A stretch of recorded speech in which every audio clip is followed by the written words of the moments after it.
মানুষ কত বোকা, আজ পর্যন্ত আমার এই বুদ্ধি কেউ ধরতেই পারল না। এই ফলগুলোতে কিছু মেডিসিন দিয়ে দিই, তাহলে পচে গেলেও কেউ আর বুঝতে পারবে না।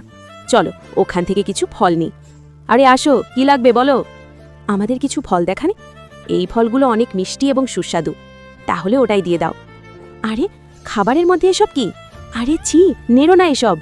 খাবারগুলোর একটু গন্ধ নেই তো কেমন? হাচ্ছি, কেউ আবার দেখে ফেলেনি তো? এখানকার খাবার ভালো না, আমার মনে হয় আমাদের এখান থেকে এসব না নেওয়াই ভালো হবে। এই নষ্ট জিনিসগুলো ফেলে না দিয়ে কিছু খাবার তৈরি করে নিই। আমার মুখের এই সমস্যার জন্য এখান থেকে কিছু নিয়ে নিই। আপনার এটা খুব উপকার করবে, আপনি এটা নিতে পারেন। তুমি এটা নিও না। ঠিক আছে, তুমি এটা দিয়ে দাও। আরে এটা কি হলো আমার সঙ্গে? কি হয়েছে তোমার মুখে এসব? দেখো, তোমাকে নিষেধ করেছিলাম তো এটা নিতে, তুমি তো আমার কথা শুনলে না। তুই এসব কি শুরু করেছিস? তুই কি ভেবেছিস তোর এই অপকর্ম কোনোদিন কেউ ধরতে পারবে না? তোর সব কিছু আজ থেকে বন্ধ। তোকে এই শাস্তি দেওয়ার জন্য সবাই আমার চ্যানেলে লাইক ও সাবস্ক্রাইব করে দেবে।